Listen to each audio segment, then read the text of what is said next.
Hello, hello, TMT peers. It is that time of the week again, Thursday, February 20th, and we are live for, I think, one of my favorite sessions of the class. I say that for almost all of them, so that's probably good that I like this, but this is one of my favorites because this covers a lot of the questions that you guys are asking, and I know what's on, this topic is on a lot of your minds. And today is really the first dive here inside of TMTP into Facebook advertising. And I'm going to do my best to give you our set of best practices so that you can make the best decisions when setting up your Facebook campaigns. So today should be a really fun session. Get out your notepad, whatever you need to do. We'll definitely be learning a lot today. I'm really excited. And then, of course, on next Tuesday, we'll have our regular Q&A and feedback call. Next week, we're moving on to avatars and targeting. This will actually be recorded and placed into the members area next Thursday, so you'll just need to watch this on your own. John and I will actually be in New York with Ezra recording the work-life balance mini class that I told you guys about that you'll get free access to. So we'll still be around next week and answering your questions in the group and, of course, doing the Q&A. But on Thursday, we won't be available for the live session.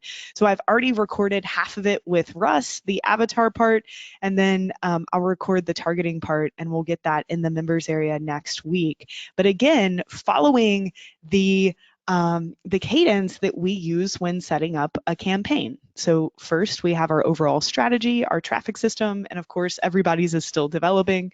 Second, we pick the best offer to match, what we're looking to do for that particular campaign.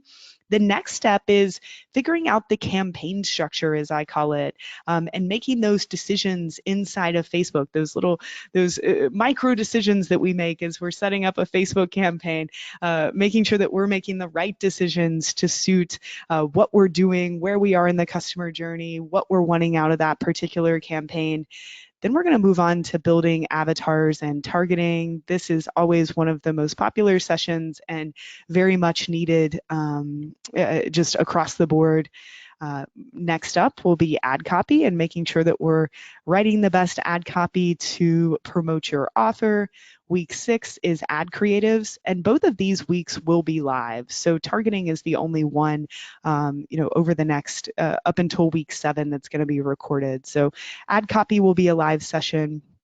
Ad creatives will be a live session, and then same thing with week 7 when we're putting it all together. So just so you guys know where we are and what is to come, but I'm ready to dive into the training unless there's any housekeeping stuff that I missed, John.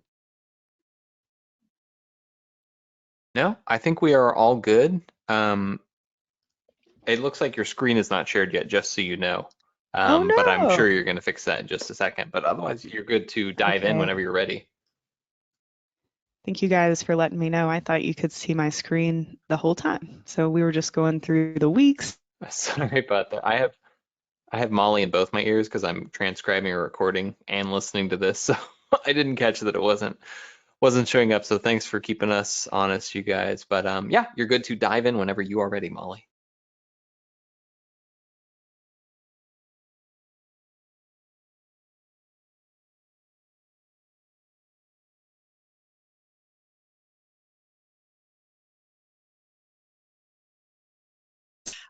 Inside of Facebook when I am building campaigns. And my hope is to give you guys a framework that eventually through experience and execution becomes a skill set so that you can set up the best Facebook campaigns no matter the scenario, right? Because as you guys know, there are a lot of variables that go into whether a Facebook ad campaign is successful. I would go to say it's impossible to count them all because a lot of them we can't measure, but I would say there are hundreds or thousands of variables that are truly coming into play, that decide whether a campaign succeeds and whether it doesn't succeed. And a lot of that has to do with the button clicking when setting up the campaigns. And I want to touch on all of that today. But keep in mind that this isn't everything we will learn about Facebook ads. So especially these first 7 weeks are super focused on Facebook. They obviously, lots of these topics like targeting and copy and creative, I mean, the information is applies to any traffic channel. But we also build in a lot of education around the Facebook platform throughout the other sessions. So, ad copy, creative, targeting. This isn't the only time that we're going into the platform, and we'll be diving more into the platform inside of each session. But today is really about the nitty-gritty campaign structure, button clicking, just to make sure you guys are making the correct decisions. Now, what's interesting about this is that campaign structure and which objective you choose and budget and bidding and all of these decisions that we need to make in the platform, they really, really depend on your scenario. And that's why I look at this as hopefully a skill set that you can develop, because we're not going to choose the same objective for every campaign, right? We're not going to set the same budget for every campaign. We need to be able to develop the skill set kind of like a carpenter, to where, okay, an order comes in, I know I need to build a desk, so I'm able to go get the correct materials, the correct tools, and build that desk to spec, right? And I probably, depending on which order comes in, depending on what I'm building, I'm going to go get different tools, and I might use different materials, because the end goal for that particular project or that particular campaign is different from the one that I built before.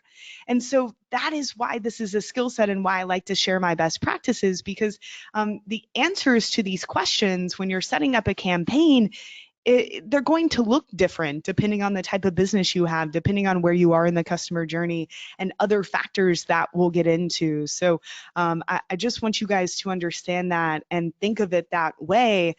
This definitely isn't as black and white as a lot of people like to make it seem. So before we dive into best practices with Facebook ads, I first want to explain how Facebook's ad algorithm works.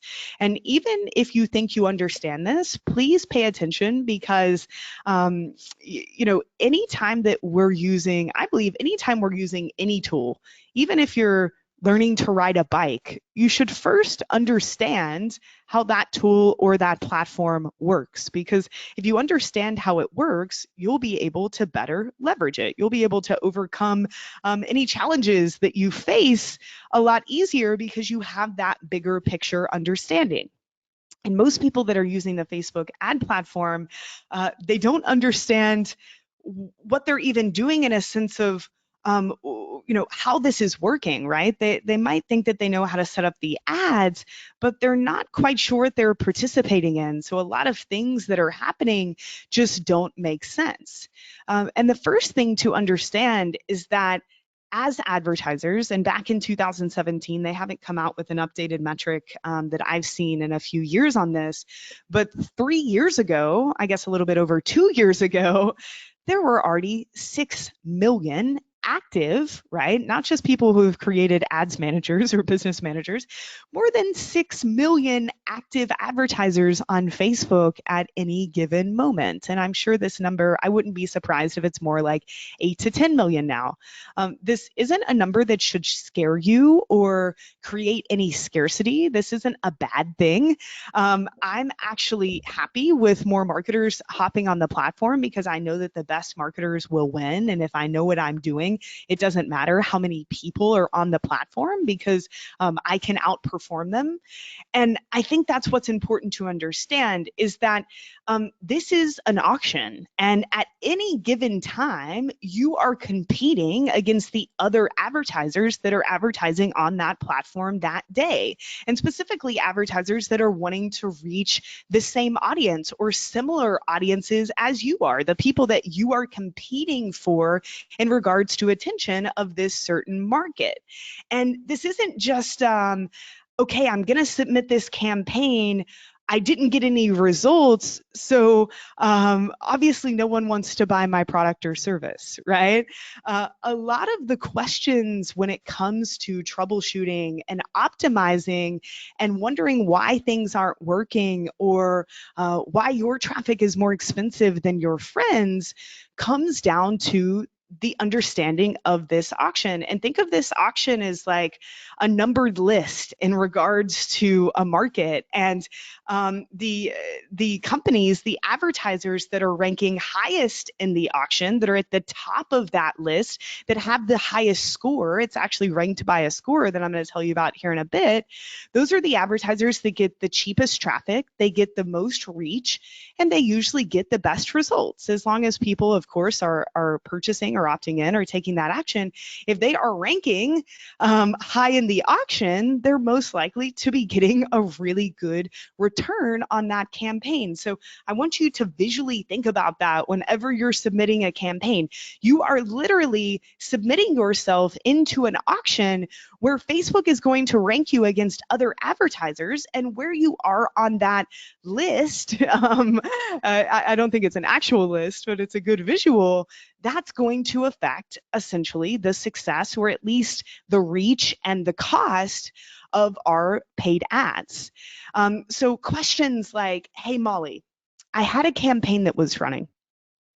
I, for some reason, turned it off, or I kept it on. It doesn't really matter. But I duplicated it. I didn't change anything about it. The copy was the same, the creative, the destination, the targeting, everything was the same. But I duplicated it. I resubmitted it, launched the campaign, and I got vastly different results from when I was running it over here, or even if it was still active in the moment, right? These are lots. You guys ask questions like this a lot because in your mind, and I think logically, it would make sense that, okay, this worked before. Why isn't it working exactly the same as it did before? And there are two big reasons we need to keep in mind, or two big themes here that we need to keep in mind when we're understanding these platforms. And this is, Google, also YouTube, also, is that number one, there are humans on the other side of the screen. And I think it's easy to nerd out and to be so focused in Ads Manager and on our data. And we see that a day or two goes by where results are a little bit different and we panic. And we have to understand that those results, those numbers that we see, are actually humans on the other end. And they're going through their own life. And there are times where, that market's going to be spending more time on the platform than not. There's so many different variables that are in their human life, things that we cannot measure on the platform, that are affecting the results of your campaign. You always have to keep that in perspective. If you don't, you will drive yourself absolutely crazy with this stuff, because you can't logic everything, right? Not everything is going to be traced back to data. Sorry, John. There are some things here that we can't measure because we are dealing with humans. These are not robots that are opting in and buying our products or service. So keep that in mind always. But the second is this auction. And so, when you first submitted this campaign and you started to get certain results, our campaigns are constantly updating with data, sending information back to Facebook that is changing our rank in this auction.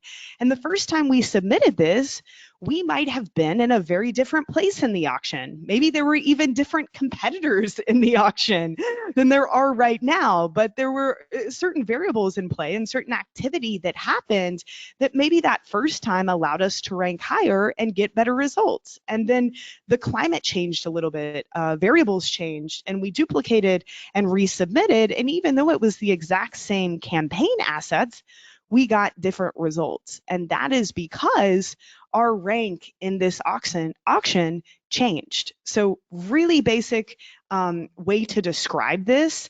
This isn't a scientific description of the Facebook algorithm, guys. This is just the most simple explanation I can give you so that you can, on a very high level, make sense of what we're actually doing here. Because if you understand this, the rest of it becomes a lot easier, especially when we get to optimizing and troubleshooting and what to do when things aren't working. So your goal as an advertiser is to have the highest total value. So that's what Facebook calls this score. I guess it's a numerical score. It's not something we can see as advertisers. This is all going on in the back end of Facebook's, I don't know, whatever you want to call it, algorithm, I guess. And this total value is made up of three parts, right? And the higher your total value, the higher you're going to rank in the auction. So you're going to get better placement, cheaper prices, more reach. We already chatted about this.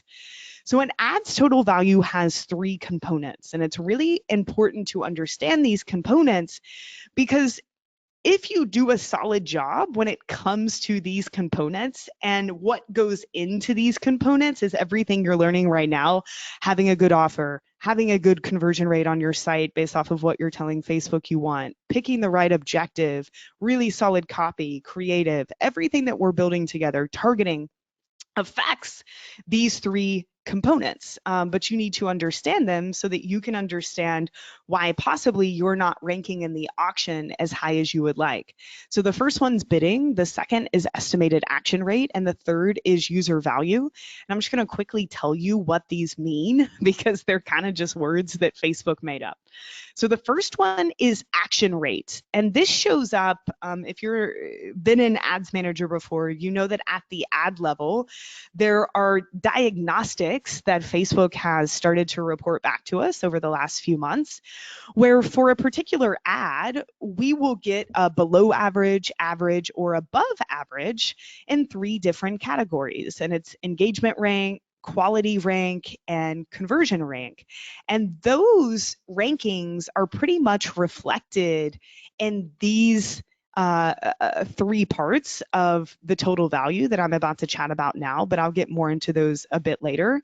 And this is really a reflection of that engagement rate that we see. And another word then, or another title that Facebook uses is action rate, but this is really all about social proof. I can't explain to you how important social proof is on your ads. If you're not generating social proof, then that's telling Facebook that the consumers are not enjoying your ads. And Facebook, first and foremost, really needs people and end consumers to enjoy spending time on their platform. So action rate is all about social proof and the interaction on your ads in comparison to the other advertisers who are also targeting a similar audience and what their social proof and engagement rate looks like.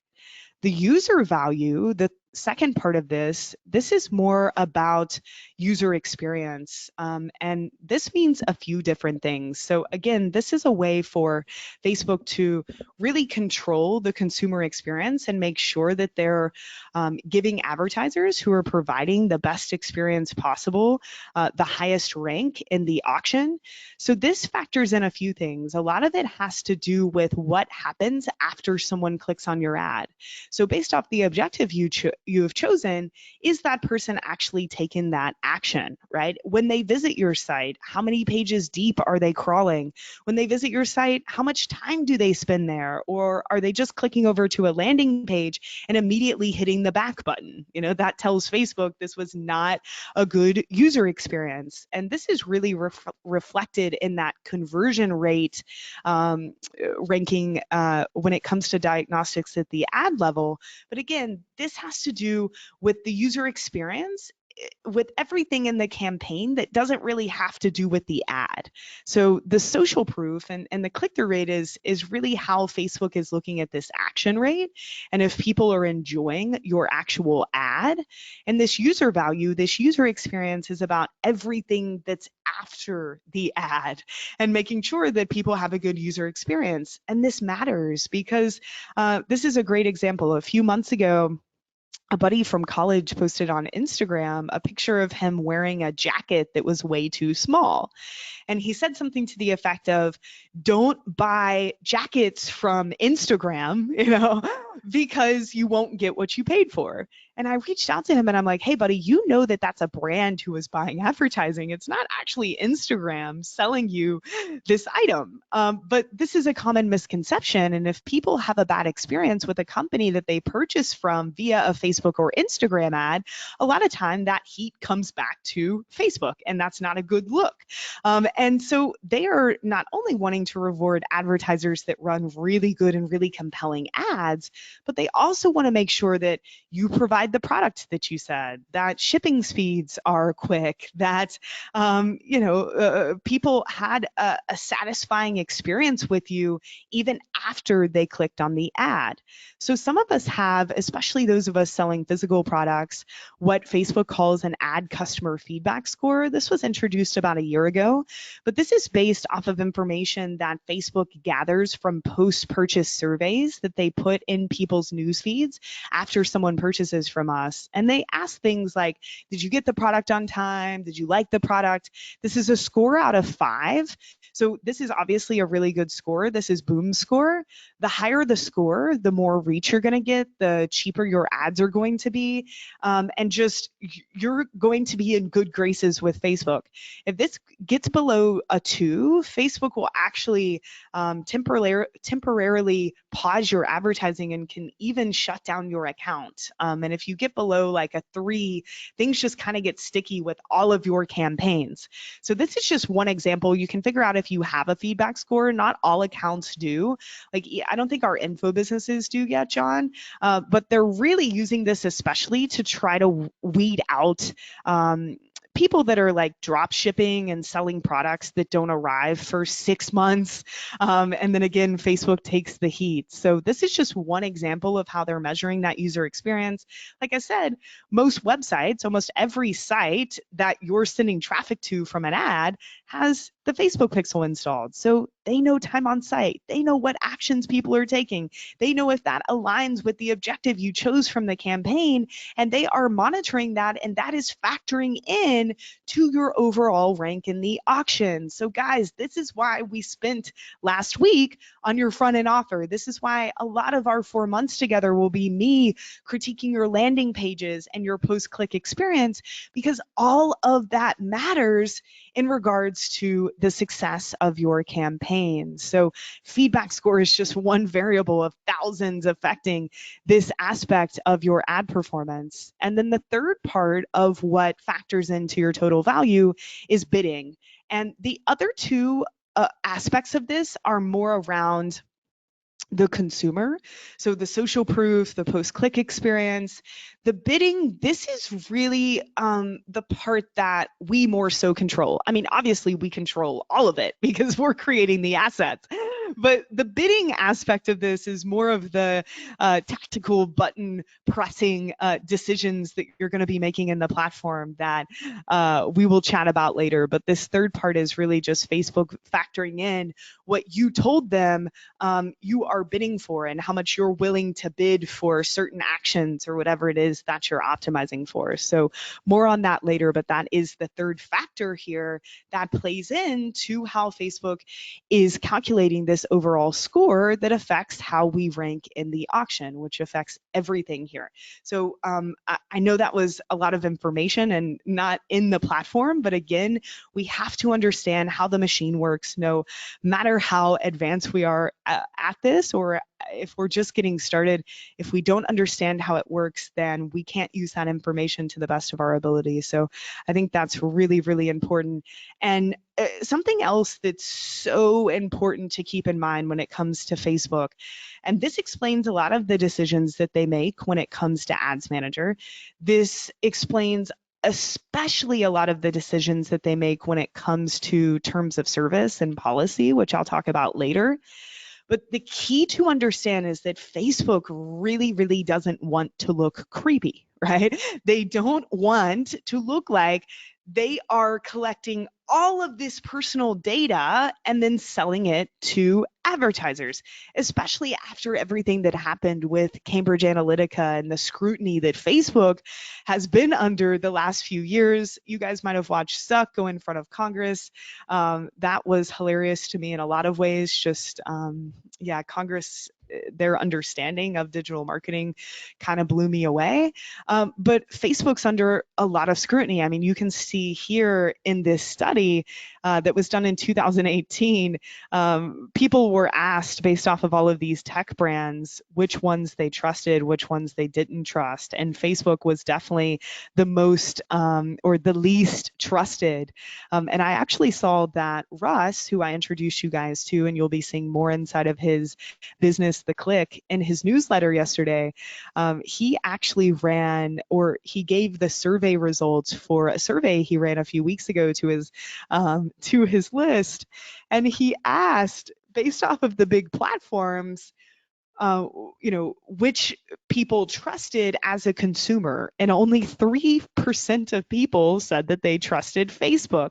But what was hilarious is then when Russ asked which platform they're most likely to advertise on or they're going to spend the most ad dollars on this year, Facebook was the highest spender. So it's funny because even us as advertisers might have a little bit of a trust issue here with Facebook, but we still know that it's the most powerful ad platform out there. So it's just important to understand that Facebook is under a lot of scrutiny. There's a lack of trust from the world when it comes to Facebook. And so a lot of the decisions they make, especially when it comes to policy, is in an effort to ensure that consumers feel safe on the platform and not called out for being bald or needing to lose weight or any sort of personal attribute or anything about them that might feel a little bit creepy. Like, oh, did Facebook listen to me and tell this advertiser that I'm trying to lose weight? Like, no, of course that didn't happen, but consumers aren't as savvy with this stuff as we are, guys. And that is the general consensus and a big reason that they make the decisions that they do. So whenever you are advertising on this platform, the best self-test is to ask yourself, would you want to see this ad in your newsfeed? Is this something, especially if you are that avatar, that you would engage with, that you would click on, take the action that was requested? Or is this an ad that looks like an ad that you might mark as spam, that you might hide, that you might tell Facebook, hey, I don't want to see any more ads from this person in the newsfeed? And it sounds like common sense, but it honestly is, guys. Like, most of this is common sense, especially when it comes to understanding why Facebook is making the decisions that they are. So I just want to set the stage with that information because it's so informative of how the platform actually works.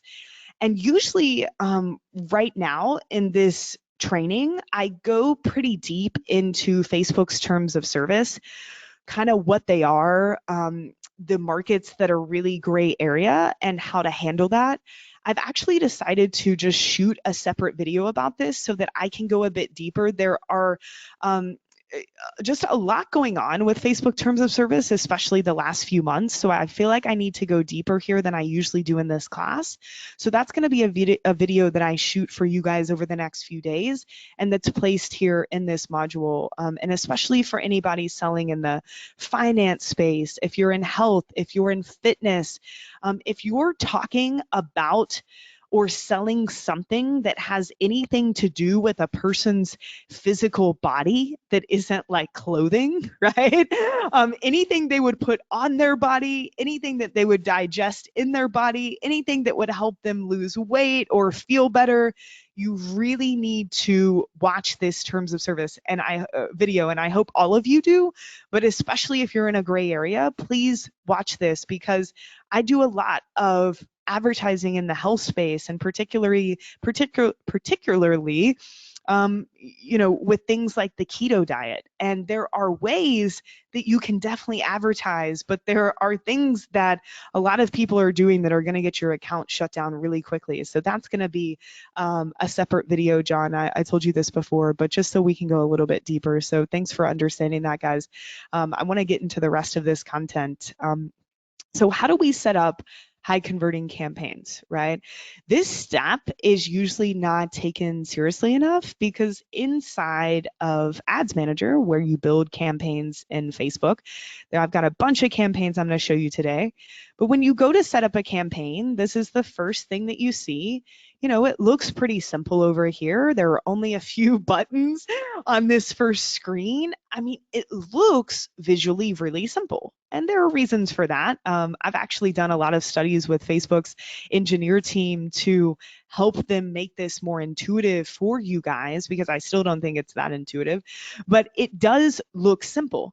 But what people don't realize is that all of the micro decisions that you're making as you go through setting up these campaigns, they are having profound effects on the results that you are or aren't getting in your campaign, especially when we're talking specific scenarios. So this is one of the biggest mistakes that I see you guys making, is that the campaigns just aren't structured in an effective way, in a way that actually reflects the goal of that particular campaign. And what I mean by campaign structure is just all of these little decisions that we're making when we're setting up a campaign. So most of this is common sense, guys. There are some nuances, and that's why I need to have this training with you and tell you all of those nuances. But most of this, and when in doubt, just try to go with the common sense decision, right? Most of this is simply about setting up a campaign. You know your traffic system, or we're getting there, and understanding that every step on that traffic system is a different campaign. They're probably all going to look very different because they're at different steps of the journey and they're built for different purposes. But it's about looking at that particular step and saying, okay, I'm going to build a campaign for this step. What decisions do I need to make that best reflect what I'm looking for this particular campaign and the situation that I'm in? This really is not about trying to hack the system. I'm not teaching you hacks for duplicating and doing all types of crazy shit that people try to say works on the platform. This is about just truly understanding it and making the best decisions so that you get really good evergreen results with Facebook. So for those of you guys that don't know, really quick, and I'm going to structure the rest of the presentation actually in this way, but Facebook campaigns are structured in a very simple way. So inside of a campaign, right, and that's the first step that you guys saw there, was when you're starting to build a new campaign, that first page is all about making decisions in relation to the entire campaign. And really the biggest decision at the campaign level is the objective, and we'll talk more about that in a bit, and maybe to do with the budget. And inside every campaign are ad sets. And you need to decide, are you going to have one ad set, two ad sets, 3, 5, 10, 20? I'm going to give you a bunch of specs for that.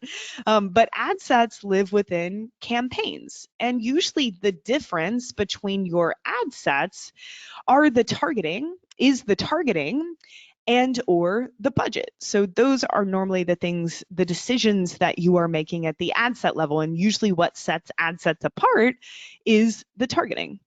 And then within each ad set, usually each ad set has the identical set of ads, but you have the ad level. So the actual physical representation of advertising, what we're doing, that copy, that creative, that is at the ad level. And we have multiple ads generally within each ad set, and those ads are usually identical between each ad set. So just for you guys that don't know, this is how a campaign is structured, and this is why Facebook has structured it this way. And we're going to go through the decisions and my best practices for each step of this campaign structure. And what's funny about campaign structure, and when I say campaign structure right now, what I'm really meaning is, okay, Molly, how many campaigns should I have? And inside of a campaign, how many ad sets should I have? And how large should those audiences be? And how many ads should I have in each campaign? Hiccups when it comes to campaign structure are hurting a lot of you guys when it comes to the results that you want, because you need to structure your campaign not only in a way that's a best reflection of what you're trying to do with that campaign and the variables in that campaign, but also that's a reflection of how Facebook's auction and algorithm are functioning in 2020. And campaign structure used to be very, very complicated. And it had to be complicated because the platform was not that smart, right? Facebook didn't really know how to go out there and get the results that you're asking for. It was a very manual platform. So within each campaign, this was a structure that I used 6 or 7 years ago. There might have been hundreds of ad sets and more copy and creative and ad variations than you could have ever thought of. It was a nightmare.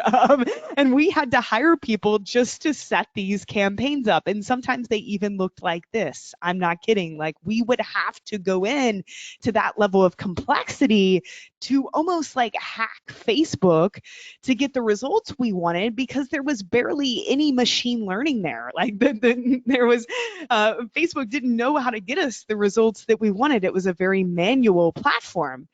But now, over the last 10 years, things are very different. This platform is smarter than it's ever been. Facebook and Google employ over 70% of the humans that are working in machine learning today. Machine learning means that the machine gets smarter with every data point that it collects. And can you imagine the amount of data points collected on Facebook in a given day? So it's funny because now, if you're kind of over testing or your campaign structure is too complicated, like I just showed you, causing things like too small of audience sizes, it can really negatively affect your overall results. And you might see that in a low return on ad spend or no purchases or no leads. But what it's really doing is throttling your reach, making your ads really expensive, your cost per click really expensive, and just it's making it harder for Facebook to do its job and to get you what you want. So, for example, within each ad set for cold traffic, for brands that aren't limited to a certain geographical area, like, definitely not audience sizes like this for local businesses, but we used to go with much smaller audience sizes because Facebook didn't really know how to go out there and find people that were most likely to convert. So we used to target for cold traffic more like 500,000 to 2 million people in each ad set. Now our audience sizes are much larger. So not only is our campaign structure a lot more simplified, you guys should be really grateful that you don't have to build these. So not only is it much more simplified, and I'm about to go into that, we also are able to use a bit larger of audience sizes and don't have to get as specific as we used to because Facebook's platform is so much smarter, and we'll go a lot deeper into that next week. I mean, there's still a time and place for specificity, but yeah, this is a good time to be on this platform. So what campaign structure should you use? And this is a part of the training that you guys should go back to every time you build a new campaign. And there are really 3 campaign structures that I recommend. And there are really only 3 campaigns that you will ever be building in your career as a Facebook media buyer. And I'm going to go through those 3 types of campaigns and best practices for each. Of course, it depends on your certain scenario, and there are going to be variables that might make it a tad bit different for you or your situation. But generally, these are best practices for campaign structure when it comes to these 3 different types of campaigns. And you need to know when to use each. So the first is what we call a test campaign. So you need to build a test campaign anytime you are testing something that's unproven. So if it's an offer, so maybe if it's an offer that you've never run traffic to before, right? Or you haven't gotten proof of concept before, maybe it's a new webinar that you're testing, or maybe you're just, butter chicken going direct to the product page for the first time. Or maybe you've created a completely new set of copy and creatives that you want to test that are using a new hook that you've never used before, which we'll talk about later. But you're doing something different than you're used to doing. That is when you're building a test campaign. And test campaigns need to be built different versus other types of campaigns because they need to be built in a way that gives you the most proper test that you can really run on Facebook without going against how the algorithm works. So Facebook works in a way where proper and very precise A/B testing is never necessarily going to happen, but there are ways to build test campaigns in a way that you're going to get the best data possible to help you move forward. And the goal of these test campaigns is to get proof of concept, is to collect the data, is to figure out kind of what are my next steps, and can I quickly move this into more of a scale campaign. So if you're building a test campaign,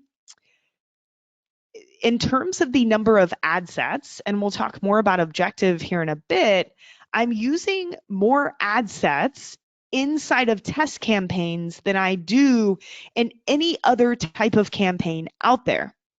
And the reason for that is that if we're testing, that means we're probably also testing audiences and new interests and lookalikes and different types of audiences that you guys want to test and see if they work, which we'll talk more about next week. And so it's best to have more ad sets than we would use in other types of campaigns because, of course, the difference between the ad sets is the targeting, right? That's always the case. So the more ad sets that we have within reason, logically, the more audiences we will be able to test. So if I'm building a test campaign and I'm not restricted by a geographical area, so those of you that can only sell in a certain country, or if you're a local business, your audience sizes are going to be smaller, and that's okay. They're going to be smaller. But if I'm not restricted in that way, I'm usually shooting for 5 to 10 plus ad sets. And it really depends on my budget. I'll get more into that later. And it also depends on how many audiences that I'm able to find that I feel are viable to test, which we'll talk more about that next week. So that's why this ranges so much from 5 to 10 plus. You'll see some of my test campaigns that have 20 ad sets. You'll see some of my test campaigns have 5 ad sets. It also depends on the size of the market. If the market's a bit smaller, I might have a smaller number of ad sets. We'll go a lot deeper into this next week, but generally when I'm building a test campaign, 5 to 10 plus ad sets, and I'm shooting for this potential audience size within each of those ad sets. And then within each of these ad sets, I generally shoot for about 5 to 6 ads. Sometimes I might go up to 9 or 10 ads, but I never have more than that, especially when I'm just starting with a test campaign. If you have too many ads, especially when you're just testing and even when you're going to scale, it's going to jam up the algorithm and Facebook just won't be able to digest that amount of ads, especially at this phase. So usually I'm shooting for 5 to 6 ads, maybe up to 9 or 10. And it depends on how many variations of copy and creative that I'm wanting to test. We'll talk about that moving forward. And of course, you guys will see me do this over the shoulder for the different brands. But this is generally how many ads I have within each of these ad sets.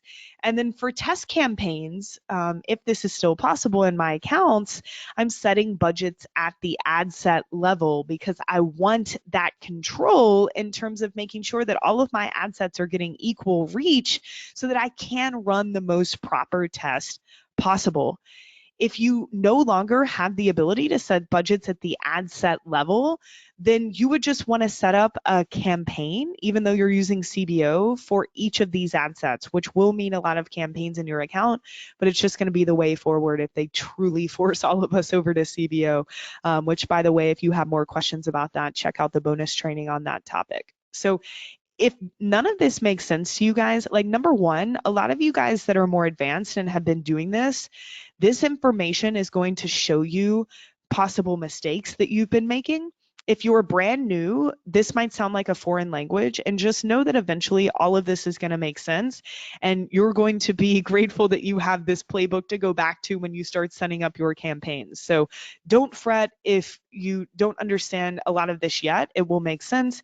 And if you are more advanced, really think about maybe how your campaign structure has been different than what I'm preaching here, and how that might have affected the results of your campaign. So these are my specs if I'm building a test campaign. And I want to show you guys some examples because I think that's how we all learn best. So I'm going to run through a few examples of a test campaign. So again, guys, a test campaign, the goal is to really get proof of concept. So first we need to know what the goal is. So this was for a client of mine that is in the docuseries business. It's for a free 9-part video series on wine. It's really cool. If you like wine, go opt in. They went to a bunch of cool wineries in Europe. And this is what they use for their lead gen, and then they sell different wine products. It's a pretty cool funnel and pretty cool business. So this first initial campaign, the goal and this step of the traffic system was me looking to generate opt-ins to this free video series. So my goal was opt-ins. You can see, I've set up Wine Revealed opt-in here. We'll have some more videos on how to set up custom conversions and things like this. If you're wondering, you can also find that in Facebook Blueprint. But we're optimizing here, which we'll talk more about that in a minute, for leads. You can see that even though this was a test campaign and the goal was just to get proof of concept, it actually worked well out of the gate. So I was able to scale it a little bit, even though it wasn't built for scale. So this was a best case scenario. But I'm optimizing for leads. We were hoping this market is a little bit expensive because usually, there are a lot of wine companies that are targeting this wine market, and these people usually have a high disposable income. So other people are targeting them with other products too. So we were really trying to keep the cost per lead below $5 here. So our goal was leads for this campaign. Our success metric was cost per lead. We were able to keep it under $5, which was great. But I just want you to note how I structured this campaign. So the campaign is optimizing for leads. We had 8 different ad sets in here. So remember I said 5 to 10 plus. The budgets are at the ad set level. The budget started at a much lower place when I was beginning here. Like I said, I just was lucky enough to get to scale these. And then really quick, within each of these ad sets, I have 3 ads. And the difference here is actually copy variations. These are using the same creative. This was also a launch, so I was under a really short time frame. So I could have tested more ads here if I wanted, but I knew that I was in a time crunch here. So 8 ad sets, the difference, of course, being targeting, same ads within each ad set, really built for testing and seeing, is this going to work? Am I going to get proof of concept? Which audiences work, which don't? And you can see the difference between these are the different audiences and interests that I'm targeting, which we're going to go deep into next week. But what was cool to see is that pretty much all of these audiences performed pretty well for me. So if I was moving forward to scale, I would probably use all of them, right? This was a lucky scenario, but just an example of a really simple campaign that is built to test, that is built to test audiences, built to truly test the offer and make sure we're getting proof of concept, and also testing ads. So I was able to see, of course, at the ad level, if I'm looking at which ads produced the highest volume of results here, there's a lot that I could learn about which copy variations worked better and which didn't. I'll show you guys more inside of this campaign as we move forward. But I'm not surprised that this sort of testimonial storytelling worked. Again, look at the incredible amount of social proof here. This is a big reason that this worked, even though this is a super competitive market. And you guys will see more into this campaign as we move forward. Here's another example of a test campaign This is from the Christian apparel brand that I told you guys about. And this was the campaign that David actually set up while he was going through Train My Traffic Person, which is really cool. So he decided to go with that free plus shipping offer to the sticker. I showed you guys that page. So this is a total butter chicken move here. And he optimized for purchases. We'll talk more about that here in a bit. And he had 12 ad sets here because this Christian market is pretty large. And so he had a lot of different groups of interests that he wanted to test. Now, again, luckily for David, this worked really well out of the gate. So we were able to actually scale this here within the test campaign and have since scaled it in other campaigns. But I just wanted to show you guys this because it's another perfect example. The difference between all of these is the targeting. We'll go more into that next week. And then he's testing 4 different ads here, 2 creative variations, 2 copy variations, more to come on that in the coming weeks. But just another example of a really solidly structured test campaign, even though he's using the butter chicken. So this was more for you info people that might be going for lead gen first. And this is more of an example for anybody e-commerce who might be using something like the butter chicken. And then one more example I wanted to show you guys, and you saw a little bit inside of Russ's Modern Publisher launch last year. If you watched the bonus video in week 2, it was just Russ and I chatting about these campaigns. But this is also an example of someone who is going through Train My Traffic Person. So this was Russ, who you've met. You guys will get to know him a lot more next week. And he launched a business. This was the first campaign he had ever run inside of this account. He was going directly to a webinar registration page. Really simple. We were optimizing for opt-ins for people to visit that thank you page, that next page after they opt in. So that's what we told Facebook that we wanted. And so he created 5 different ad sets because this market of info business owners is pretty small compared to like Christians. So we'll talk more about that next week, but he only has 5 ad sets, which is totally fine. So we were targeting, tools that people might be using if they're info business owners, authority figures where they might be getting information about how to grow their business, tools that they're using, other authority figures. Again, we'll go more through this, but the difference between the ad sets is the targeting. And then within each of these, Russ has 4 ads, and they're all completely different hooks, which was really cool to experience. And we'll learn more about this during the copy module. But just another example of a really solidly built test campaign, 5 ad sets, budget at the ad set level. Of course, we did not start with a $225 a day budget. You can see that the performance over time, the first day, what's 9 times 6, my math isn't that great, 54. The first day we only spent $50, right? So the first day this budget was only $50, but it was working over time and we were in a launch, so we were actually able to scale inside of this infrastructure, which was really nice. So I just wanted to show you guys some examples of those, of what I mean by a test campaign and how that actually looks inside of Ads Manager. Now I want to talk about what campaigns look like if you're building something for scale. So this is after you have proof of concept, right? You've gotten something to work and you are ready to scale, right? And like I said, there are ways to scale inside of that test campaign structure that I'll talk to you guys about, and it's definitely something I recommend. But I always recommend also building separate campaigns that are actually built for scale, built for a high volume of results in a quick amount of time, that are also based off of information from your test campaign. So when I'm building scale campaigns, my campaign structure looks very, very different. I'm using less ad sets, only like 3 to 5 ad sets. Usually when I'm just launching the campaign, I'm using much larger audience sizes here when possible. Again, if you're geo restricted, use bigger audience sizes than you were using in the test campaign, but it's obviously not going to be probably what I'm mentioning here because you are a bit restricted. That's fine. It will still work for you because Facebook will also factor in. The reason that it will work for you is because you are competing against way less people, right? And if you guys want me to go down the rabbit hole in terms of that, what that means for geo-restricted audiences, I'm happy to do that a little bit later. But a big reason you guys don't need as large of audience sizes, because the larger audience sizes basically gives Facebook a bigger pond to work with in order to optimize for the result that you told them that they wanted.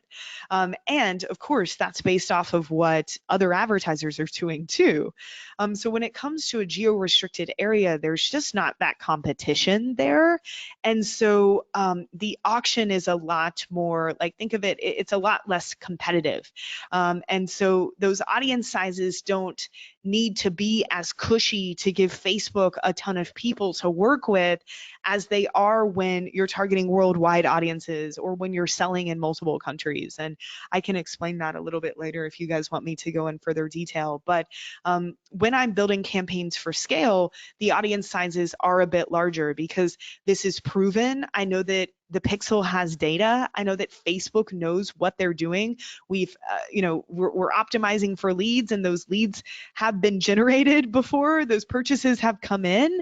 And so let's give Facebook a little larger of an audience size. And let's also use less ads when we're initially starting out. So with scale campaigns, we're not testing. We're more so taking our findings, taking our top 2 to 3 ads from the test campaigns and maybe throwing in 1 or 2 fresh ads that have never been used before to help overcome fatigue, and move forward with scaling those that worked best in the test campaigns. And then of course we're setting the budget using CBO now, and we have a whole training on that in the bonus area of the module, the bonus area of the members area. Sorry guys. So you can see how campaigns that are built for scale are structured in a very different way, and they're built to achieve those results. And a lot of people who are saying that CBO doesn't work, the reason it's not working for them is that they're not building campaigns, they're not structuring their campaigns in a way that actually works with CBO. And that's a big reason that it's not working. So here's a great example. This is the keto market that I was telling you guys about. And for this particular campaign, my goal is opt-ins. You can see how cheap a cost per lead is. This market tends to be really inexpensive if your offer is great. And so I had already done a lot of testing and I was ready to scale here. So I set the budget at the campaign level. I only have 4 ad sets here. You'll notice that the audience sizes are a lot larger than you saw in the test campaign examples. I mean, this is 30 million people because I'm starting to condense a lot of those interests together, whereas I had split them out when I was testing. And again, we'll talk more about that next week. But you see that I'm lumping a lot of these together, which is definitely best practice, especially at this step. We've got really large audience sizes, 19 million, 30 million, 44 million. Again, you don't have to have them this large to make it work. But at this stage, if you can still keep the interests really on target, but lump more of them together and maybe even use some broader interests, which again, I'll get more into this next week, that's going to work best with CBO. And you can see in this, in these, I only have 3 ads because I know that these work. I'm using existing social proof. I'm using ads that already have a lot of social proof. And this campaign is built for scale. And we were able to generate, a good amount of leads in just a few days at a great cost because I was ready for scale and because this was built for scale. So here's another example, and this campaign has been running a little bit over a month now. This is inside of Boom, and this is the campaign that I told you guys that we're spending a little over $20,000 a day on right now. It's generated over 25,000 purchases in its lifetime. We spent a little over $1 million, made almost $2 million back from this campaign. I can't believe it. This is one of the most successful campaigns I've ever seen on Facebook, honestly, and the amount of time that it's been running, it's crazy. And this is absolutely built for scale. It's using CBO. Like I said, it's set to $22,000 a day right now. Now you'll see that there are more ad sets in here than I recommend launching with. Boris scales in a bit of a different way than I do. So you notice that just yesterday he launched some new ad sets, but initially he only started with a few here. You'll see a bunch that are turned off here. They were actually never even turned on. They were just a part of old campaigns that he's duplicated to end up with this one. So ignore those down there. These are the ones that we're actively working on. This is just one that I think there was even a mistake that he told me that we needed to turn off, and a lot of the rest of them are just old bullshit that was left over from campaigns that we've duplicated. But this is a solid example of a scale campaign where we're giving Facebook an objective that this activity has happened a ton before, right? Before this had already been proven. We had already generated purchases through this particular acquisition funnel plenty of times. That pixel data was there. We started with just 4 or 5 ad sets, much larger audience sizes than we used when we were testing. Starting with just 4 to 5 ads here, a few of them existing post IDs, a few of them were brand new.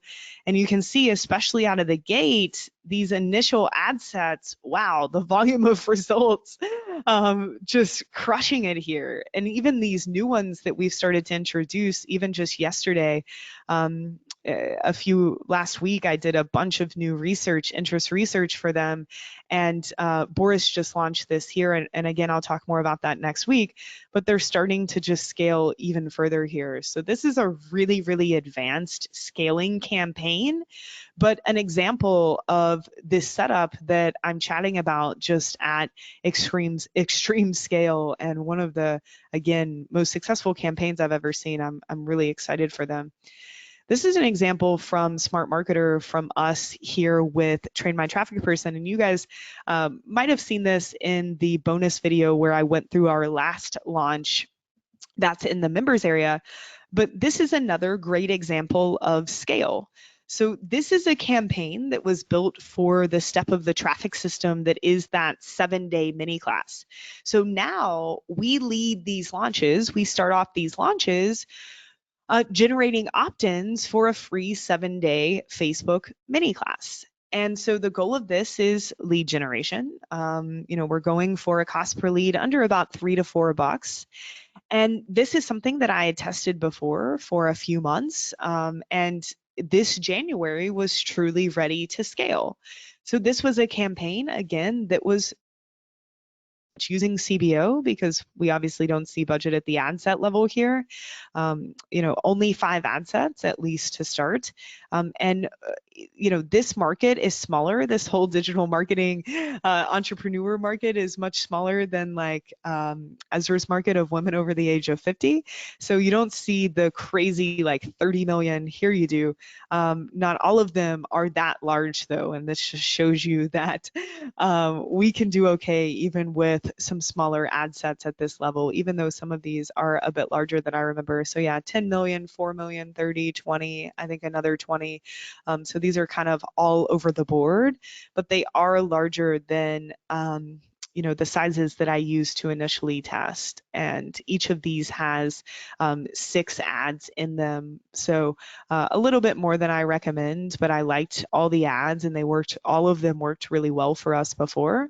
So we went ahead and used them for scale here. So just another example of a campaign that's built with this campaign structure in mind for scale. So those are the specs to use if you're building a campaign for scale.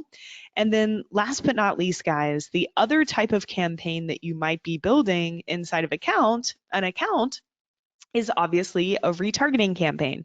And we will have an entire module just on retargeting, but it's important to keep in mind that every step of the customer journey of your traffic system where you are retargeting, you want those to be a different campaign. because people are going to behave very differently depending on where they are in your retargeting journey. So because of that, I only have one ad set usually, unless I have really large audience sizes, like retargeting audience sizes like Boom. I usually only have one ad set in all of my retargeting campaigns. Obviously, those audience sizes are going to depend on how many people have taken that action. So it's going to depend on who you're retargeting. I also use less ads for retargeting, usually only 1 to 2, maybe sometimes 3 or 4 ads, just because the audience sizes are smaller, the budgets tend to be smaller, you don't need as many ads. And I use CBO for retargeting also, just because it makes the most sense and tends to give me the most stability over time. So just some quick examples of these. You can see really simple inside of this campaign. This is one ad set. This was for our recent TMTP launch when I was just wanting to retarget all of our warm audiences to let them know that TMTP, that we were going to close the cart soon. So I have, as many warm audiences as I can squish together here because I want the reach to be high. And then within this was actually just one ad. This was the Don't Miss the Boat ad. If any of you guys saw that, it performs really well for us. But this was just a really simple retargeting campaign. You want to keep it really simple at the retargeting level. This is another example from Boom. This is that campaign I showed you guys week 1, the step of their traffic system where they're targeting people who visited the cart in the last 28 days but didn't buy. They're targeting with that messenger ad offering a 10% off discount coupon. So of course, this is in its own campaign, so we can use the best objective for it, targeting this audience. And then we have 3 different ads in here. Again, just keeping it really simple at this retargeting level. I thought I had another one open here, but we'll have a whole module on retargeting. I'll go a lot deeper on this, guys. But a big mistake people are making is that they're setting up different retargeting audiences in different ad sets in the same campaign, and that really confuses Facebook. So when possible, please split them into their own campaigns based off of the step that you're on, just with one ad set and a few ads, just to keep things simple, and those will work best for you. So all right, John, we're moving into the next part of this presentation. I hope you guys are learning a lot. I know I've been going down some rabbit holes. There's so much I want to tell you guys. But let's dive into more specifics. So that was really around campaign structure and how many ad sets and how many ads, because those are questions I get a lot from you guys. And also, again, it's something that I see, a big mistake I see people making, so people having like 50 plus ads in an ad set, usually it's just not going to work. Facebook just simply can't digest it. But there are other specifics that I want to dive into when it comes to the mechanics of this platform. And these are more of the micro decisions that we're making when setting up our campaigns. And I want to share best practices for this.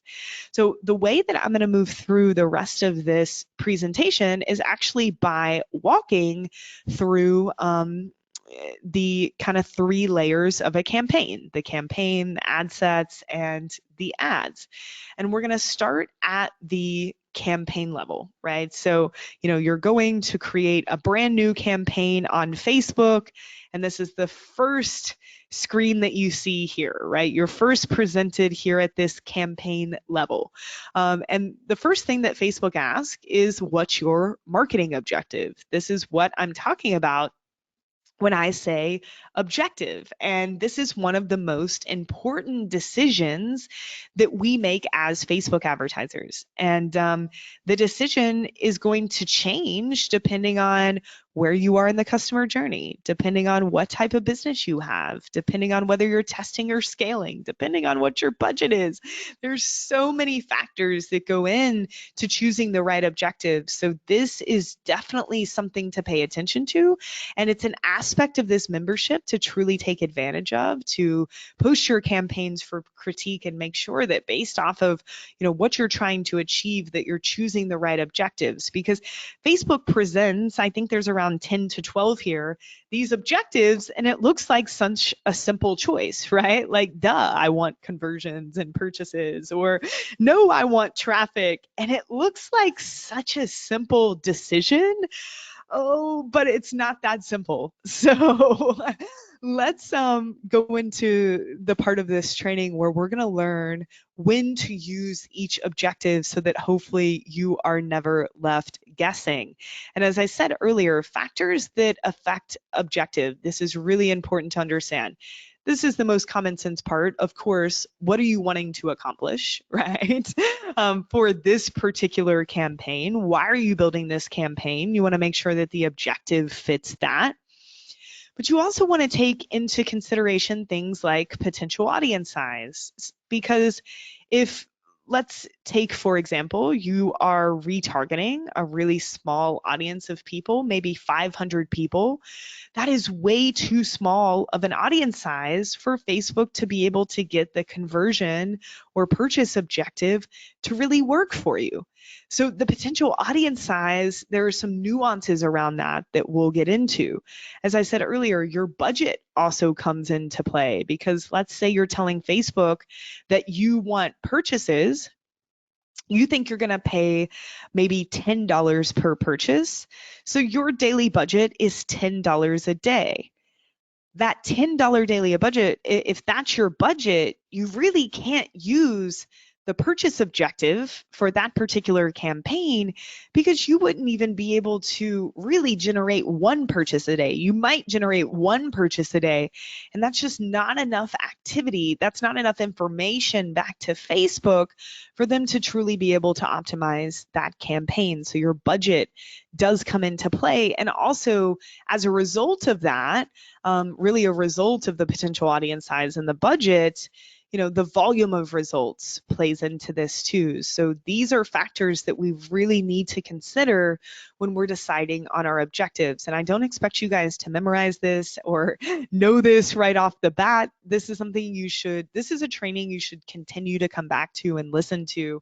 And the more experience you get, the more nuances that you'll add to your memory bank for when you're making objective choices for campaigns that you're building moving forward. So I just want to address some of the factors that go into these choices. And John, I'm going to take a quick sip of tea before we move to this next, I think, cool worksheet. Is everybody doing okay? You guys having fun? I know this is a deep, dark rabbit hole session, but I just want to make sure you guys have best No, practices here. I think it's going really good. Yeah, people are definitely Awesome. enjoying it. I do have a few questions. I'm not going to give them to you right now, but Mm. everyone's really loving this section. Yeah, right when you ask, this is great, amazing, love it so Cool. much, learning a ton. So Cool. going really good so far. I can't wait to dive in and see this objective sheet. So Yeah, so this is really helpful. I use this. I have it on my desk actually, and we call this the campaign planning sheet. And it's basically just around the objectives. And I've listed out all of the objectives on this sheet and also put notes next to them for like when I use this objective or when I would recommend using this objective. You guys can download this sheet at bit.ly/all caps TMTP2AB. This will also be a download here inside of module 3 below this video once this goes into the members area. But for my folks that are here live with me, thanks for being here, guys. You can go ahead and download this sheet, because I know if I let you guys download it, then you pay better attention when I teach it. I've noticed that with stuff like this. We always let you download it so you're not distracted. And I'm the same way. As soon as someone gives me an asset, I'm like, okay, I want to download it. So just giving you guys a second to do that. And now I'm going to run through this sheet. So as you guys can tell, each of these objectives here reflects the same objectives that you see, of course, here in Facebook Ads Manager. And I'm just going to walk through, and this is probably something you're going to want to listen to multiple times, but I'm going to walk through each of these and kind of tell you the nuances and when I would use them, when I wouldn't use them. And you, especially for your cold traffic campaign that you're focusing on right now in this class, that acquisition, that front end offer that you hopefully decided on in the last week that you're going to send traffic to, or think about what you're currently sending traffic to, maybe start to think about which objective do I think best suits my scenario. And it's totally fine not to know, but just really listen to me and think about, okay, which of these like best jives with what I'm trying to do and the resources that I have to work with. All right, let's do it. So the first objective here is brand awareness. This is not an objective that 99% of you guys need to be using or should ever use. It's something that we use with Boom, sometimes a very small amount of budget, just because they're at it's such an enormous amount of scale. Sometimes we need to use this objective to force some reach. You can use it for top of funnel content if you're just like, I just want to get this blog post out and I don't really have a business goal attached to this campaign at all. I just kind of want to spend some money. Or if you want to get like some branding ads out that don't really have a call to action. Like John, I know we use this brand awareness objective when we produce some really high um, sorry guys, this is my brain's starting to slow down a little bit. This is an intensive training. This one always gets me a little bit, so bear with me if I start to stumble. A high, what am I going for here, John? The commercials that we had produced at Digital Marketer, they were very high end commercials, I guess is what I'm trying to say, and way more built for branding than any sort of direct response activity. We weren't going for like lead gen, or we weren't going for acquisition of a customer.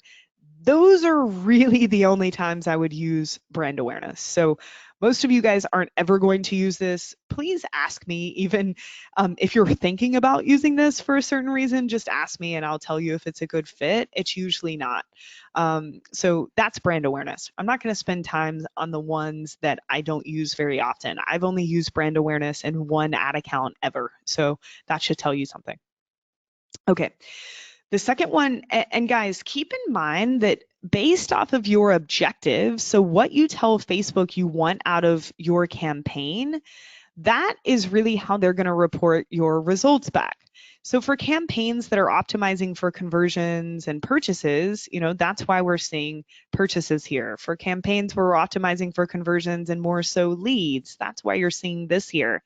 If for some reason you choose brand awareness, your results would actually come back with a brand lift metric, which is a whole other story that I'm not going to get into here. But if you see that, just do a little bit of research on what it is. I don't think it's that valuable unless you're like Nike or a huge brand, but just FYI there. All right, moving on. Reach. Reach is a similar objective to brand awareness, but much more valuable. And reach is something that I use sometimes.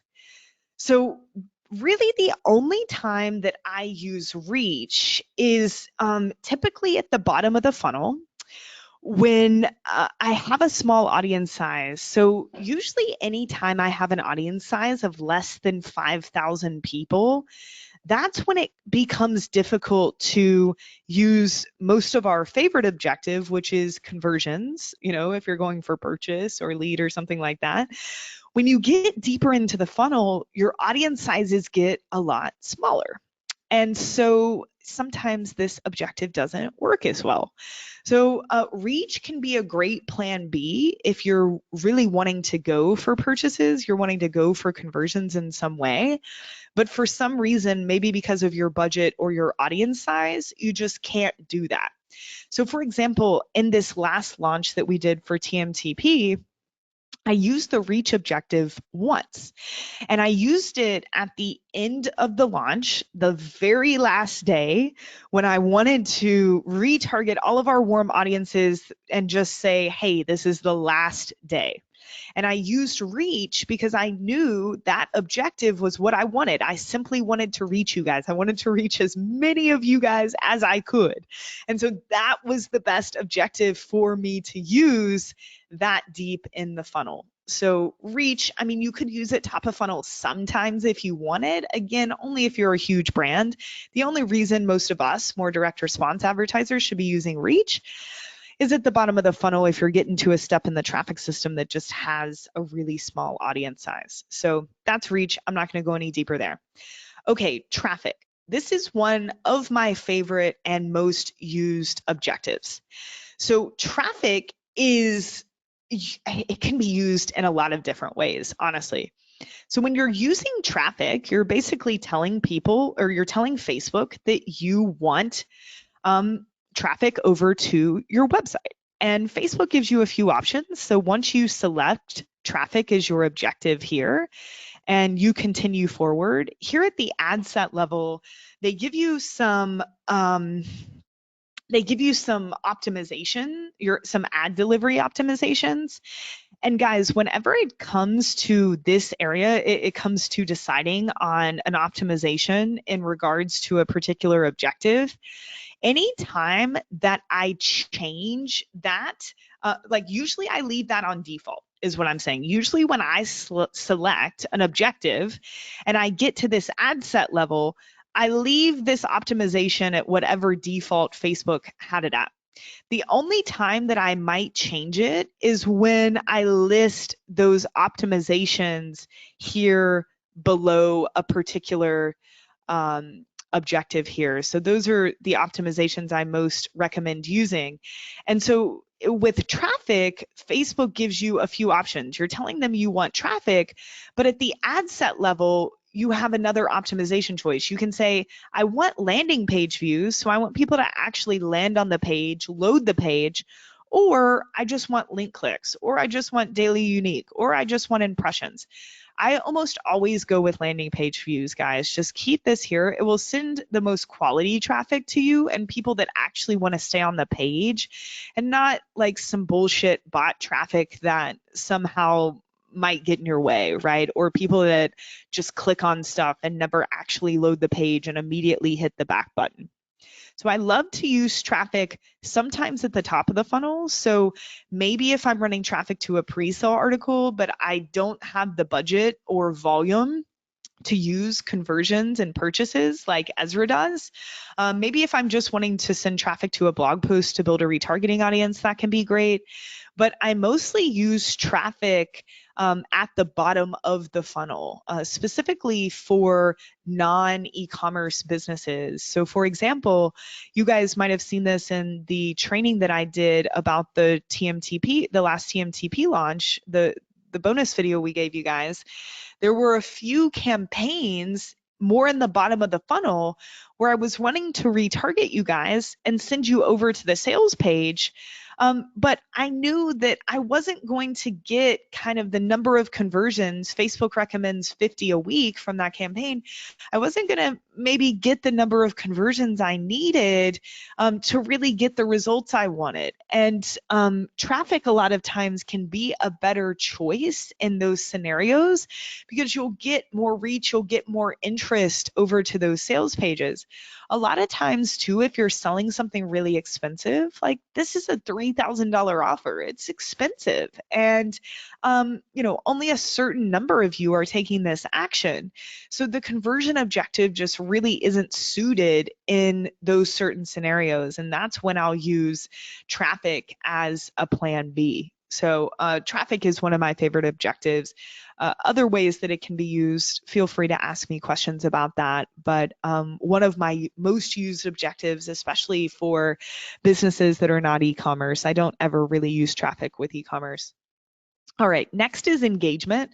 This is pretty self-explanatory. I don't use it a lot, but if for some reason you want to build social proof, or for some reason you're using the comment to message strategy through a tool like ManyChat and Messenger, which I'll go deep into in the Messenger module, there's really not a reason, from a direct response standpoint that you guys should be using the engagement objectives. So unless you just for some reason want to build social proof before you launch into conversion ads, that's something that some people do. I don't personally do that.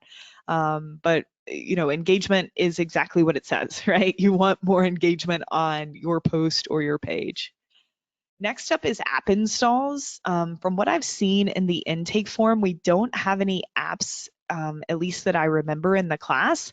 But this is really self-explanatory. If you are advertising for an app and you want to send people over to Google Play or iTunes, this is one of the objectives that you would be using.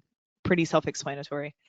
The next one is video views, and I use this sometimes. It can be used, of course, at the top of the funnel when you're wanting to just get videos out to cold traffic, possibly to retarget people. Or maybe if you're further deeper into the bottom of your traffic system and you're coming up against smaller audience sizes, and you're just wanting to reach people, sometimes video views can be a cheaper objective to use than others. But again, this isn't an objective that I or really any accounts that I'm associated with use a ton. Next up is lead generation. I don't recommend this. You guys will see inside of the Click, Russ's newsletter business, that he was first using this lead generation objective. The reason I don't necessarily recommend this is that when you use this objective, Facebook forces you to use lead ads, which is a different type of ad where when someone clicks on the actual ad copy or the actual ad, it opens up a window right there in Facebook where people fill out their contact information and become a lead. And it sounds really fancy and it can work. Like I have seen it work for local businesses. So like dentists offering teeth whitening and someone just filling out that contact information ASAP, that being sent over the front desk and the front desk calling them and making an appointment very quickly. Like it can work in a situation like that. But if I'm doing lead generation on Facebook, I usually always get best results from using the conversion objective and optimizing for leads and sending traffic over to a traditional landing page, like I talked about last week. The next one is messages. This is self-explanatory. You guys saw me use this or saw us boom use this with the retargeting campaigns. Messages is best used when you're wanting to send traffic to Messenger.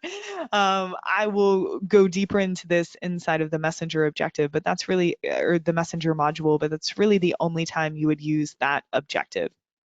The next, everybody's favorite and the most used objective of all time is conversions, right? And this is best used when you want a person to take a certain action on your site. So traditionally, this is best used for opt-ins. So, requesting that or telling Facebook that you don't just want people to land on the landing page, you want them to land on the next page that would show that they opt in, or, you want to go all the way and even optimize for purchases. The only caveat with this, with the conversion objective, is as I've been saying, there are times when it's not the best objective to choose. And a lot of this is when the audience size is too small, like especially if it's less than 5,000 people, please don't use this objective. If your budget isn't high enough to at least allow you to generate a few conversions a day, don't use this objective. Facebook says you need more than 50 conversions a week for them to really optimize. I'm seeing that not be the case as much anymore, and we're able to get away with more like 20 to 25 conversions a week sometimes. And I think that's because the platform's becoming smarter and they don't need as many conversions as they traditionally did to truly optimize your campaign. But the conversion objective, guys, I mean, this is self-explanatory. It's mostly used top of funnel, and I've showed you a ton of examples. Again, this is everybody's favorite objective, and it's important to keep in mind that you also have a lot of options. Once you select conversions and you go to the ad set level, this is when you can tell Facebook what you actually want, right? So of course we want conversions, but this is when you can tell them, I want a purchase, I want a lead. I'm going to use another account as an example. I want a lead, or I even want to set up something that is called a custom conversion, which we can talk more about later. That's just a particular page or a series of pages that I want them to visit. Or you can see here, this is the 7-day mini class opt-in that I talked to you guys about earlier. This is where you tell Facebook exactly what you want. And a strategy that a lot of people use is like, let's say they want a purchase, but they know they're not going to have the budget or the amount of data to really for Facebook to optimize that campaign. So a strategy that can work is just backing up a step and maybe optimizing for add to cart or whatever the step is further up the funnel, just because we know that in that case, there are way more add to carts, right? You see 138 events received for add to cart, 66 events received for purchase. So that can be a strategy if you don't feel like you're going to get the amount of data that you're looking for. And you actually see that inside of Boom's account here. There are especially some retargeting campaigns that Boom is running where you can see right, add to basket is what we call it there, where this is more deeper in the funnel. Since it's kind of a small audience size, instead of optimizing for purchases, we've just moved a step up the funnel and optimized for add to basket. So it's not this doesn't always work, but it is a good option. And I'm excited because you guys can see Boris just launched a new campaign based off some stuff we talked about a few hours ago. So I'm going to keep you guys up to date on this, some new audiences we found. So I'm excited to see that launched. All right, sorry, I got distracted there. So this is the conversion objective. I think that's pretty self-explanatory. Let me know if you guys have any more questions there. Next up is catalog sales. This is mostly used by e-commerce folks. Ezra's going to do an entire DPA session, dynamic product ad session, which is really what goes into play with catalog sales. So anybody that wants to dive further into that will be able to. That's a whole session Ezra will do. And then last but not least is store visits. And you can only use this objective if you are a brick and mortar and you have multiple locations.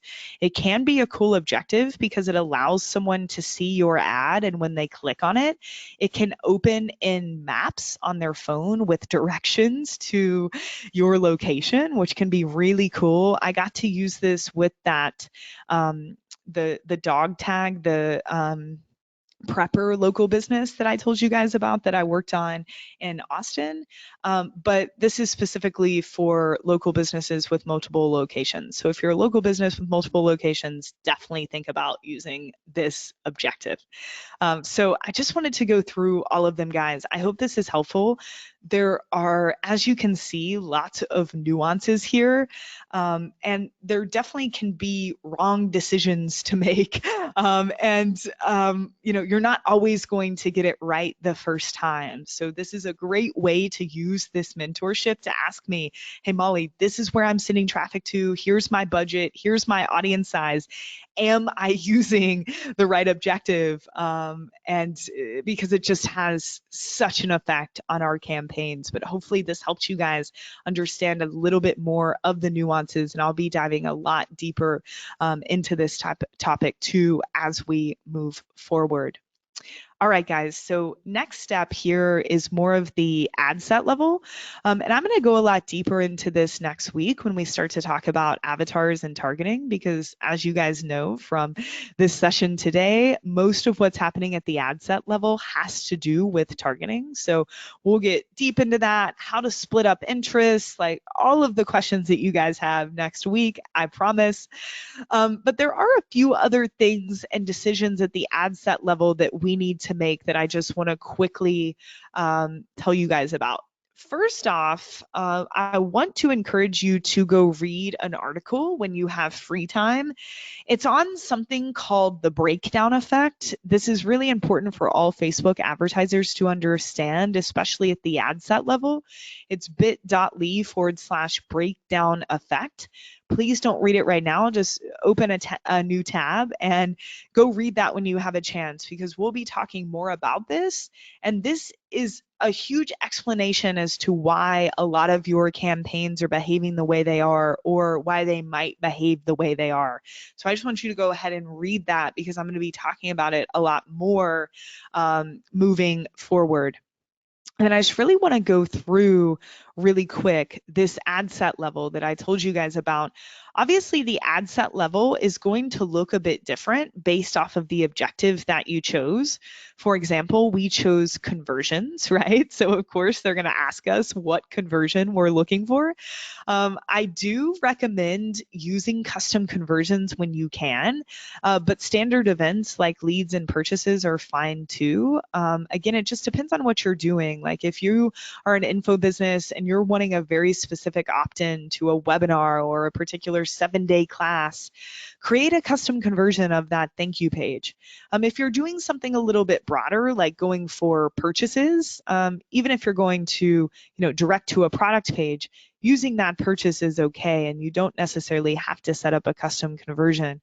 But what I don't want you guys to do, please, at least when you're first starting, a lot of us get caught up on these different bidding options, right? Especially when using the conversion objectives, but these show up in other objectives too. And Facebook will ask you, how do you want to bid? And I know that it's really tempting to go in and say, well, I don't want to pay more than $5 a lead because I don't want to. So I'm so glad that Facebook's asking me this. But what most people don't realize is that by putting a number in here, you're actually throttling the results of your campaign in a huge, huge way. So I do not use cost control, right? I will in very specific situations that we'll talk later when we get to optimization and scale. It's just, I think anytime we put what we want our lead to be, or even people will do this for purchase, right? And say, I'm only willing to pay this much per purchase. It's just, it's not the best option, guys. Like, again, it can work in certain situations that you're really trying to control, but it so affects your volume of results. So don't put anything in here. Use what I call lowest cost bid strategy, especially if you're just getting started. It's what will be default if you don't touch anything, right? You won't even see these. I never even open those because I don't really use them. We will talk more about these bid strategies, target cost, bid cap, cost cap, as we move forward, and some scenarios where you might use them. But especially if you're just getting started, and even if you're looking to scale, guys, just let Facebook stay as it is. It says optional, right? Just leave it there. And then as we scroll down to budget, I'll talk more about that here in a minute, but I do want to cover this area. So a lot of you guys are tempted by switching from a daily budget to a lifetime budget. This allows you to set a start date and an end date to a campaign. The only time you ever want to use this is if you are running a flash sale, some sort of marketing campaign, usually a retargeting monetization campaign, that's only going to run for a certain amount of time. Otherwise, use daily budget. Lifetime, again, the only time I use that is if I am building a campaign that I know has a hard stop at a certain date. So if you do use lifetime budget, you can use something called day parting or ad scheduling, where you can say, I only want my ads to run during these certain hours. Don't do that, guys. It really throttles your results because Facebook's having to kind of turn it on, turn it off. Okay, now these hours it's off. It sounds attractive because it's like, oh, well, I don't want to run ads when my audience isn't awake, so let's just schedule them not to run. It's actually a really poor decision and something that I've tested in a lot of different ways. So please trust me there. And for every evergreen campaign that you're running, please use daily budget. I never touch anything here with delivery type. I always leave it on standard. I don't use dynamic creative. That's something I'll talk to you guys about later, but please ignore it. It really screws up your social proof, and just something I don't recommend unless you're at a certain stage, which we'll talk about later. This offer thing is something to ignore. Also, this is something that Facebook's actually weeding out. This audience section is everything we'll talk about next Thursday and what this means to us and all of the detail, everything you guys need to know about this audience section. And then, of course, we have placements. So this is where on Facebook's platforms do you want them to show your ads? And we'll talk about this more when we get to the copy and creative section, but 99% of the time, guys, and this is going to come to a surprise to most of you and make you a little uncomfortable, we are using auto placements. 99% of the time, we are using auto placements, and we are letting Facebook run across all of the platforms. And a big reason for this is that it just works best with Facebook's algorithm nowadays, especially if your copy and creative can fit all of these placements. Um, and especially since Facebook's gotten so much smarter, they are able to quickly see which placements are performing the best and optimize for that. But also by using all placements, you're giving them the flexibility to use the other placements when and if needed. So 99% of the time I'm using auto placements. There are some times with optimization and scale that I might not be, but we will talk about that later. So these are the decisions that you need to make at the ad set level. And as I said, guys, we'll go deeper into the audience stuff next week. But I do want to quickly talk about budget because that's a big question that we get, right? What budget should I set for my campaign? And we already talked about daily versus lifetime, but we didn't talk about the actual budget amount. And budget is something that depends in a huge way and is a great way to use the resources you have here to ask us, like, am I using the right budgets? Because sometimes if you set too high of budgets, it can force Facebook to spend too quickly right out of the gate, and therefore you'll get a lot of unqualified traffic and just not as good of results if you wanted. And then on the other hand, if the budget's too small, you're not giving Facebook enough to work with. So it can be pretty frustrating, and it very much depends on what you're doing, right? Number one is how much you can spend. I never, ever, ever want you guys to spend more money than you feel truly comfortable spending. That is not what I'm here to do. And I also know and believe that you do not need huge budgets to succeed on Facebook. That might be something that you're hearing in other groups. It's definitely not the case. So your budget, first and foremost, depends on the cash flow of your business or of your client's business. And I never want you to feel like you need to spend more to be successful, because there are ways to spend to be more strategic, but it's not always about having the biggest pockets. The budget also, for me, depends on my confidence in the offer and ads. And specifically, have I tested this before? So, when I'm setting up a test campaign and I'm not so sure, that's when my daily budgets might start at more like $20 a day, like you saw David's ODG campaign, or $50 a day, like you saw with Russ's test campaign. If I've tested this and I'm going for scale and I'm confident, that is when you might see more of the $2,000 a day, $4,000 a day, or some of the crazy budgets that you see with Boom. Obviously, audience size has to come into play and effect here. So if you're only retargeting 500 people, you don't want a daily budget of $200. You would fatigue the hell out of them very quickly. So we do want to think about audience size, because frequency, the number of times that someone sees your ads, is truly a function of budget and audience size and how much you're spending to reach that audience.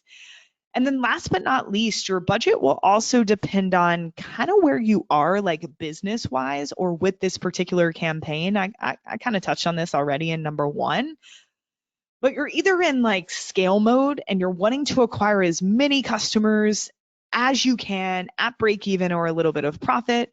You might be more in like, I'm needing to make some money right now, so maybe I'm running a flash sale campaign to my warm audiences. And the goal of this is purely to make money. It's not necessarily scale. Or you might be in like launch or testing mode when you're building a certain campaign. And depending on where you are there, of course, is going to affect how much you're willing to spend, because those are different strategies. And the level of confidence, depending on which scenario you're in, is definitely going to change. So in terms of starting budgets for campaigns that you are launching, no matter where you are on the spectrum of what type of campaign that you're launching. Really, what I recommend, and I know that this is a big, wide range here, is anywhere between $50 and $4,000 a day. I would never ever launch a Facebook campaign, at least today, with more than a starting budget of about $4,000. And a lot of that is just because Facebook will completely blow through that budget. So, like the $22,000 a day budget that you guys see from Boom, that's after we've scaled that in a big way. And on the other side of the coin, very rarely do I set an overall campaign budget of less than $50 a day. You can get away sometimes, obviously, with like retargeting campaigns that have a very small audience size. They might only need a few dollars a day or $5 a day. So there definitely is times where this changes, but especially for cold traffic, on the very low end, I would start at $50 a day. If you're just getting started, no proof of concept, you're not sure what you're doing.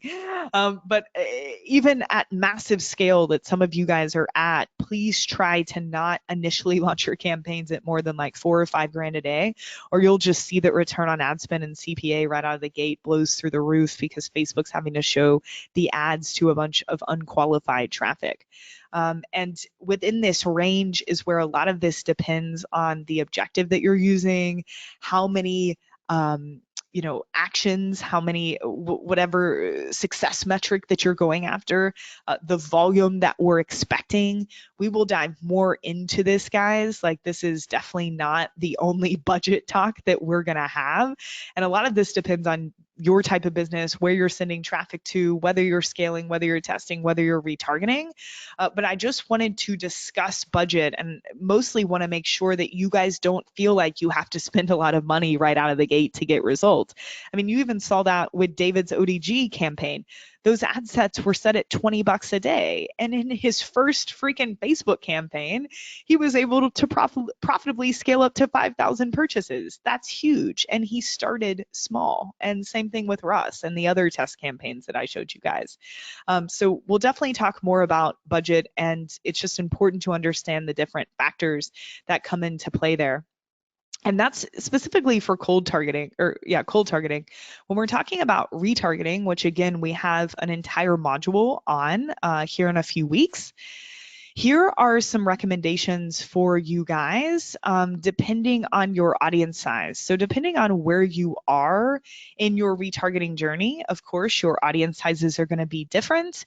And these are recommended daily budget audience sizes based off, recommended daily budgets based off of your audience sizes. And these are just nice daily budgets that I found that work well with that particular audience size, don't shoot frequency through the roof, and just seem to be a nice sweet spot. Because of course, we're not scaling retargeting campaigns in terms of increasing their budget unless that audience size is growing. So this, take a screenshot of this. Definitely make sure you pay attention, or when you're setting up your retargeting ads, come back to this slide, because I think this is a great, just good guidance in terms of budgets to at least start out with based off of audience size, so that you don't have a crazy frequency right out of the gate. So a little bit on budgets when it comes to retargeting. So that was more on decisions at the ad set level, guys. Of course, we'll dive more into that next Thursday when we talk about targeting. I can't wait. I'm actually going to build some out live in front of you, show you examples from our over-the-shoulder students. Today is just about teaching you the nitty-gritty.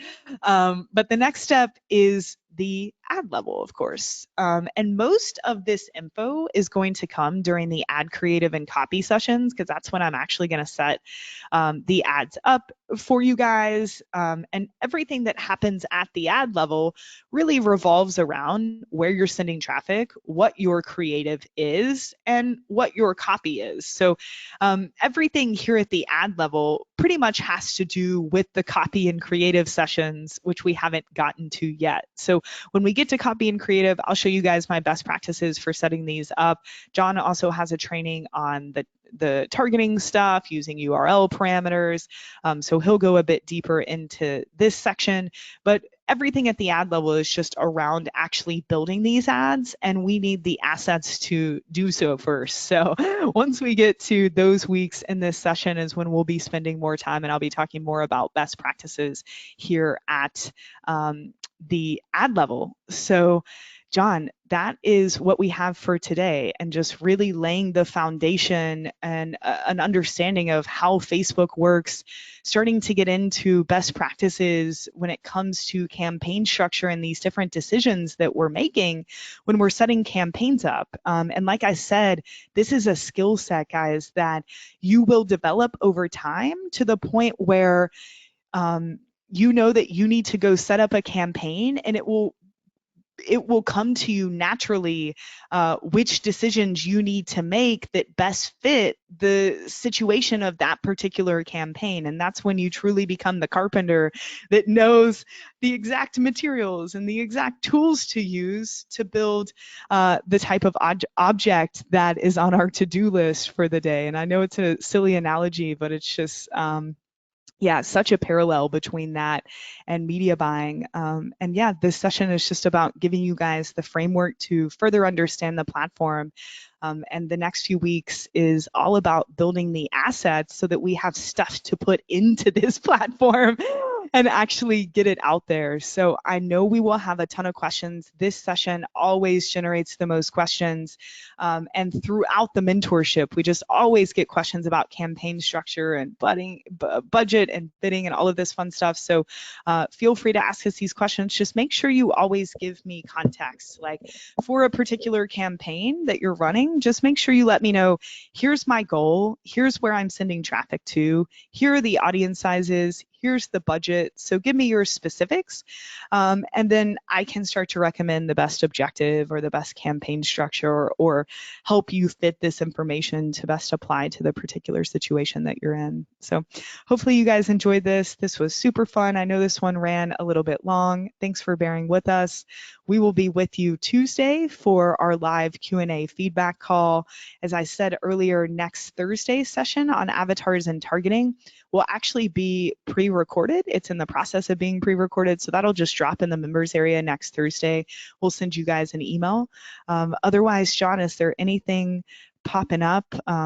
Any just big questions you want to get out of the way, or you ready to wrap this thing up? What are you thinking? There's quite a few questions, but I mean, Molly Marathon Pittman, you went hard and extra long. So I think what we should do is save these. There's about 10 questions or so for the Cool. beginning of our Q&A call on Tuesday. They're Yeah, all we'll real do it like specific we did this examples, week. so I know that you'll need to kind of dive into it. But I think that's going to be the best strategy. So that being said, amazing session. I know this is such a fundamental piece of the entire puzzle. And I think you covered it really well. Yeah, a lot of great feedback, people super, super interested. And lots of Cool. questions is a good sign, right? People are starting to think, how does this fit my specific business, the campaigns I want to run, the traffic system I designed in sessions 1 and 2. So Yeah. I can't wait to see what everyone does with this. I will make sure if your question got asked and wasn't answered, that we bring it up first on Tuesday's Q&A call. Otherwise, I think we are good for the night, Molly.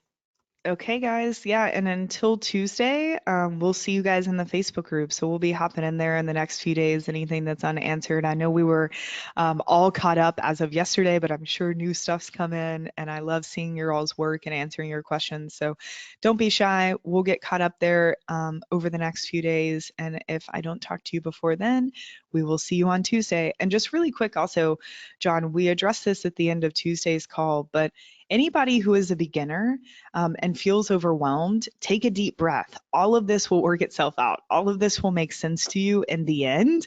And the fact that you're just immersing yourself in this is leading you to a better understanding. And as you actually start to build these campaigns, a lot of this terminology and a lot of the logic and the stuff that I'm teaching you, it's going to make more sense. So do not be discouraged. I know when I first started learning this, the first few classes I went through, I felt like people were talking way over my head. But in the end, I was glad that they did that, because they were teaching me what to do and not just having me memorize random stuff like you do in school. So stick with us. There's no stupid question.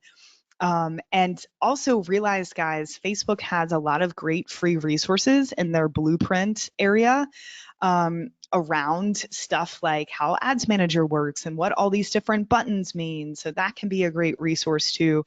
But as always, feel free to ask us in the group. Thanks for being here, guys. And I'm having a blast with you. And yeah, we'll talk soon. Bye, guys. Thanks, John. Bye.